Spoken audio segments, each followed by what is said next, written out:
یہ خدا ہے جو اسے بڑھاتا ہے۔ ہمیں بس اتنا کرنے کی ضرورت ہے کہ پودے لگانے اور پانی دینے کا کام خوشی اور شکر گزاری کے ساتھ کریں، اپنے کام کو ایمانداری کے ساتھ نکمے نوکروں کی طرح انجام دیں۔ ابدی اور غیر متغیر کلام خدا، خدا کے ساتھ چلنا۔ بائبل جو وقت سے ماورا ہے، خدا کے ساتھ چلنا۔ حصہ 5، اپنا بہترین دینا، نتیجہ نہیں۔ جب ہم خدا کے لوگوں کا خدا کے لوگوں کے طور پر خیال رکھتے اور تربیت دیتے ہیں تو ہم لا محالہ نتائج سے متاثر ہوتے ہیں، کیونکہ ہم سب انسان ہیں۔ یہ ان لوگوں کے لیے بھی ناگزیر ہے جو تربیت اور مشکلات سے گزر چکے ہیں، لیکن یہ ایک حقیقت ہے کہ ہمیں اس فطری حماقت سے انکار کرنا چاہیے۔ نتائج سے مسلسل متاثر رہنے کا مطلب یہ ہے کہ ہم موازنہ کے جال سے باہر نہیں نکل سکیں گے اور کمتری کی دلدل میں گر جائیں گے، جبکہ شاید کوئی موازنہ سے عارضی اطمینان حاصل کر سکتا ہے پر کوئی بھی پائیدار حقیقی اطمینان نہیں پا سکتا۔ اس لیے ہمیں اپنی ساری زندگی کلام پر قائم رہنا، دعا کرنا اور مسلسل جدوجہد کرنی چاہیے۔ یہ نتائج سے نہیں، اپنی پوری کوشش کر کے شکر گزار ہونا ہے۔ خدا کا جوش۔ خدا کا کلام اس کے لوگوں یعنی 12 قبائل کے بارے میں بائبل بیان کرتی ہے۔ وہ بقایا جو یہودا کے گھرانے سے بچ رہا ہے پھر نیچے کی طرف جڑ پکڑے گا اور اوپر کی طرف پھل لائے گا، کیونکہ ایک بقایا یروشلم میں سے اور وہ جو بچ رہے ہیں کوئے صیون سے نکلیں گے۔ رب الافواج کی غیوری یہ کر دکھائے گی۔ وہ نتیجہ جو پرانے عہد نامہ کے ذریعے خروج کے بعد تاریخ کی کتابوں سے خدا کے لوگ سامنے لائے حقیقتاً تباہی تھا۔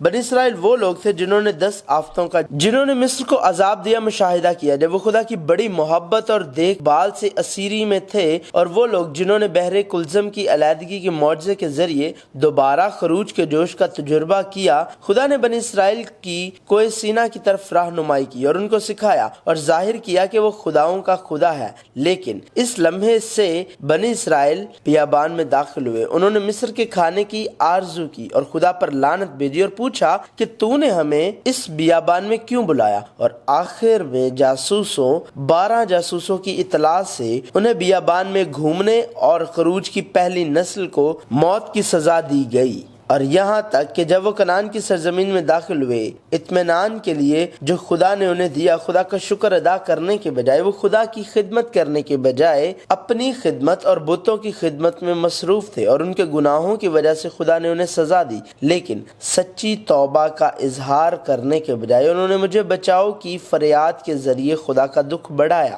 آخر میں اگرچہ خدا بادشاہ ہے، انہوں نے ایک انسانی بادشاہ کا مطالبہ کیا اور بار بار اپنی بغاوت کو دہرایا، اور آخر کار نتیجہ تباہی تھا۔ نتیجے واضح طور پر خدا کے لوگوں کی ناکامی اور خدا کی ناکامی ہے۔ تاہم ہم اسرائیل کے بیابان کے سفر اور کنعان میں زندگی جو بالآخر خدا کے لوگوں کی تباہی کا باعث بنی، میں خدا کی محبت کو دیکھنے کے قابل ہونا چاہیے، نہ کہ خدا کے لوگوں اور خدا کی ناکامی۔ آخر میں خدا نجات دہندہ یسوع مسیح کے ذریعے حتمی فتح حاصل کرے گا، لیکن ہمیں پرانے عہد نامہ کی تاریخ کے ذریعے خدا کے جوش کے بہترین کو دیکھنے اور اس کی لا تبدیل محبت کو دریافت کرنے کے قابل ہونا چاہیے۔ پرانے عہد نامہ کی تاریخ میں سامنے آنے والی ناکامیاں نہیں ہیں، یہ ایک بڑی اور زیادہ مکمل فتح کا عمل ہے۔ یسوع مسیح کا جوش۔ یسوع مسیح کے 12 شاگردوں کے لیے یسوع کی خدمت کے بارے میں بائبل بیان کرتی ہے۔ عید فصح سے پہلے جب یسوع نے جان لیا کہ میرا وہ وقت آ پہنچا کہ دنیا سے رخصت ہو کر باپ کے پاس جاؤں، تو اپنے ان لوگوں سے جو دنیا میں تھے جیسی محبت رکھتا تھا آخر تک محبت رکھتا رہا۔ یسوع کی عوامی خدمت کا ایک رخ خدا کی بادشاہی کی تعلیم اور تبلیغ کرنا اور خدا کی بادشاہی کی مثال کے طور پر بیماروں کو شفا دینا تھا، اور دوسرا پہلو بلانا، سکھانا اور اس کے شاگردوں کی تربیت تھا۔ یقیناً اس کی عوامی زندگی کے 3 سے 3.5 سالوں میں سامنے آنے والے واقعات خدا کی بادشاہی کی تعلیم اور تبلیغ اور بیماروں کو شفا دینے کی خدمت کے تھے، لیکن یسوع ہر جگہ اپنے شاگردوں کے ساتھ تھا۔ در حقیقت یسوع کی خدمت کا وزن ان کے شاگردوں کی تعلیم اور تربیت میں زیادہ تھا۔ یسوع جانتا تھا کہ وہ تھوڑی دیر کے لیے ان کے ساتھ رہے گا اور یہ کہ وہ جلد ہی چلا جائے گا، اور یسوع کے اٹھائے جانے کے بعد کا کام شاگردوں کی ذمہ داری ہے۔ تاہم یسوع کے کام کا نتیجہ واضح طور پر ایک ناکامی ہے۔ یسوع تب سے اپنے شاگردوں کے ساتھ تھا جب اس نے انہیں بلایا، تعلیم دی، دکھایا اور بعض اوقات ڈانٹا اور انہیں تربیت دی۔ تاہم یسوع کی تعلیمات سے قطع نظر انہوں نے دنیا میں جگہ کی تلاش کی اور اکثر بحث کی کہ بڑا کون ہے۔ انہوں نے یسوع کی صلیب کی راہ میں رکاوٹ ڈالی اور گتسمنی کے باغ میں یسوع کی مایوس دعا کی جگہ پر سو رہے تھے، اور آخر میں جب یسوع کو گرفتار کیا جا رہا تھا وہ سب بھاگ گئے۔ جب یسوع کو سردار کاہن قیافہ کے پاس اس کے سسر حنا کے پاس سے بھیجا گیا، وہ یسوع کے ساتھ نہیں تھے، اور نہ ہی تب جب وہ سردار کاہن قیافہ پلاطس ہیرودیس کے ساتھ تھا، اور جب دوبارہ حتمی فیصلہ کے لیے پلاطس کے پاس گیا۔ نیز ہم نے دیکھا کہ شاگردوں نے یسوع کو دوبارہ زندہ ہو جانے کے بعد ہی آمنے سامنے دیکھا، لیکن جب وہ جی اٹھنے والے یسوع سے ملے، یہاں تک کہ یسوع کے ہاتھوں پر کیل کے نشانات اور اس کی پسلی میں نیزے کے نشانات، اور جی اٹھنے والے یسوع سے ملنے کے بعد بھی وہ اپنے پیشے کی طرف واپس لوٹ گئے۔ یہ ایک ناکامی ہے۔ اگر ہم صرف نتائج کو دیکھیں تو یہ شاگردوں کی ناکامی اور یسوع کی حقیقت ہے، لیکن ہم جانتے ہیں صلیب پر یسوع کی موت، اس کے جی اٹھنے کے بعد اس کے آسمان پر چڑھنے اور اپنے شاگردوں سے دھوکہ دہی کے ذریعے اس نے پھر بھی وعدہ کیا، اور دیکھو میں دنیا کے آخر تک ہمیشہ تمہارے ساتھ ہوں، اور کلام کی طرح، لیکن میں تم سے سچ کہتا ہوں کہ میرا جانا تمہارے لیے فائدہ مند ہے، کیونکہ اگر میں نہ جاؤں تو وہ مددگار تمہارے پاس نہ آئے گا، لیکن اگر جاؤں گا تو اسے تمہارے پاس بھیج دوں گا۔ لیکن مددگار یعنی روح القدس جسے باپ میرے نام سے بھیجے گا، وہی تمہیں سب باتیں سکھائے گا، اور جو کچھ میں نے تم سے کہا ہے وہ سب تمہیں یاد دلائے گا۔ میں تمہیں اطمینان دیے جاتا ہوں، اپنا اطمینان تمہیں دیتا ہوں، جس طرح دنیا دیتی ہے میں تمہیں اس طرح نہیں دیتا۔ تمہارا دل نہ گھبرائے اور نہ ڈرے۔ یہ خدا کی بادشاہی کے کام کو مکمل کرنے کا عمل تھا جسے خدا نے یسوع مسیح کی صلیب کے ذریعے شروع کیا اور اسے مددگار روح القدس کے کام سے مکمل کیا۔ یہ ایک نظر آنے والی ناکامی اور خدا کی پوشیدہ کاملیت کا نتیجہ ہے۔ واقعات اور حالات میں ظاہر ہونے والی ناکامیاں نہیں ہیں، یہ ایک بڑی اور زیادہ مکمل فتح کا عمل ہے۔ نتائج سے خبت نہ ہو بلکہ اپنی بہترین کوشش کرنے پر گزار رہیں۔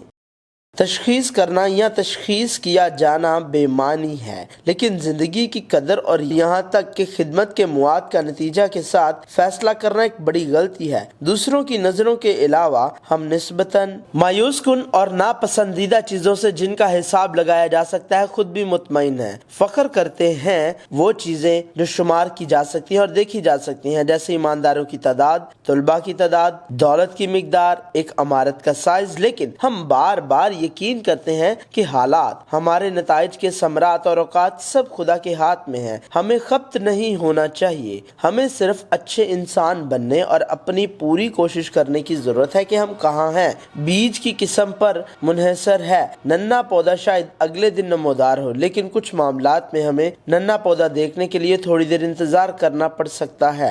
وہ کسان شاید اپنی زندگی میں اسے دیکھ نہ سکے، تاہم ہمیں صرف شکر گزار ہونے کی ضرورت ہے کہ ایک ایسا کھیت ہے جہاں ہم بلاہٹ کے فضل سے تحریک پاتے اور اس خوشی سے لطف اندوز ہو کر صبح سے شام تک انتھک محنت کر سکتے ہیں۔ واقعی ایسا سب کچھ ہے۔ ہمیں پاکستان کے بے وقوف مزدوروں کی طرح جنہیں فضل سے بلایا جاتا ہے نہیں ہونا چاہیے، جو سارا دن محنت کرتے ہیں لیکن شکایات کے ساتھ۔ اسی لیے پولس نے کہا، میں نے درخت لگایا اور اپلوس نے پانی دیا، مگر بڑھایا خدا نے۔ پس نہ لگانے والا کچھ چیز ہے، نہ پانی دینے والا، مگر خدا جو بڑھانے والا ہے۔ لگانے والا اور پانی دینے والا دونوں ایک ہیں، لیکن ہر ایک اپنا اجر اپنی محنت کے موافق پائے گا، کیونکہ ہم خدا کے ساتھ کام کرنے والے ہیں۔ تم خدا کی کھیتی اور خدا کی عمارت ہو۔ ہمیں صرف خوش ہونا ہے کہ ہم نے اپنی پوری کوشش کی۔ ایسا کرنے کے لیے ہمیں دعا کرنی چاہیے کہ ہم کسی بے وقوف گنہگار کے دل میں نہ پھنسے جو اس کے باوجود مسلسل نتائج سے متاثر ہوتا ہے، موازنہ اور کمتر محسوس کرتا ہے۔ ہمیں ہم میں خدا کی بادشاہی کے آنے کے لیے دعا کرنے کی ضرورت ہے، جہاں کوئی اور موازنہ نہیں ہے اور جہاں ہم نتائج سے متاثر نہیں ہوتے ہیں۔ بائبل بیان کرتی ہے، فریب نہ کھاؤ، خدا ٹھٹھوں میں نہیں اڑایا جاتا، کیونکہ آدمی جو کچھ بوتا ہے وہی کاٹے گا۔ جو کوئی اپنے جسم کے لیے بوتا ہے وہ جسم سے ہلاکت کی فصل کاٹے گا، اور جو روح کے لیے بوتا ہے وہ روح سے ہمیشہ کی زندگی کی فصل کاٹے گا۔ ہم نیک کام کرنے میں ہمت نہ ہاریں، کیونکہ اگر بے دل نہ ہوں گے تو عین وقت پر کاٹیں گے۔ بائبل جو وقت سے ماورا ہے، خدا کے ساتھ چلنا جاری ہے۔